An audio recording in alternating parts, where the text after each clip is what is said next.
Ngiyabingelela konke amaNazaretha amahle onyazi lwezulu. Ngiyabingelela bonke futhi abantu abayilandela kakhulu i-hashtag yakhulumisa TV.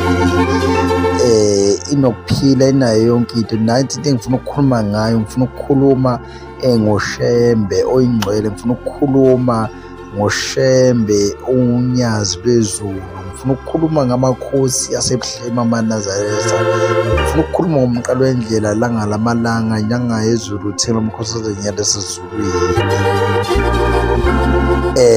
Nalokho engifuna ukuqondisa kakhulu usizwe sonke saseNingizimu Afrika.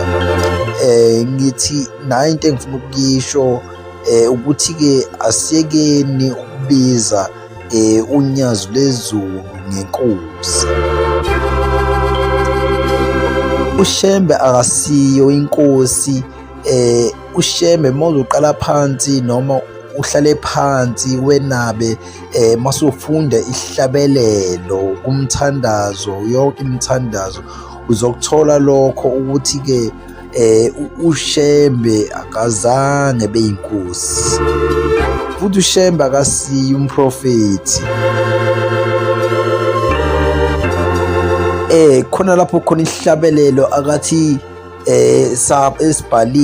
esabhala uBhombela uthi-ke ethi lapho khona liletha iminikelo yenu.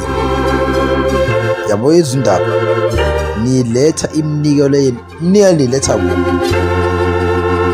Ayithi iminikelo sonke thina mesiletha iminikelo siyisa kubani?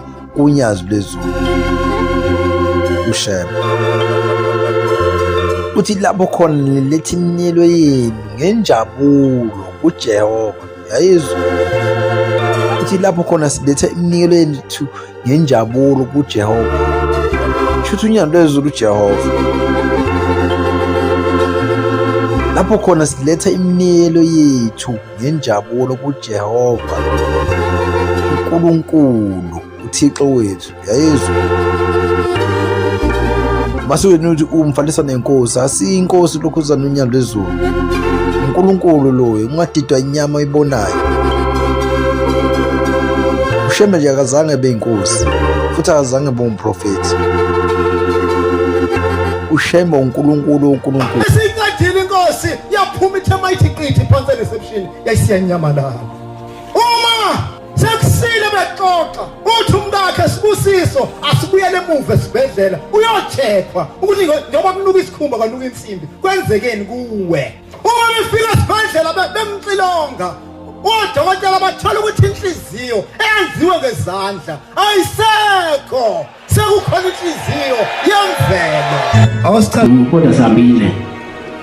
Wasefika omunye umnumzane ehamba ngenduku eshawa yithwabe engaphila. Ufikile izolo kumina bese yaba nomshumayelo lo uJamile. Ezobonga ithwabe iphilile. Seyihambela.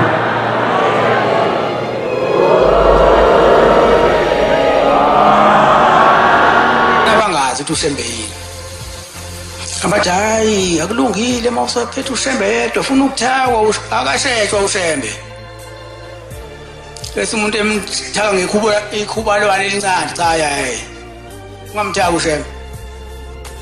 Uyakhuzwa kodwa kawufuni.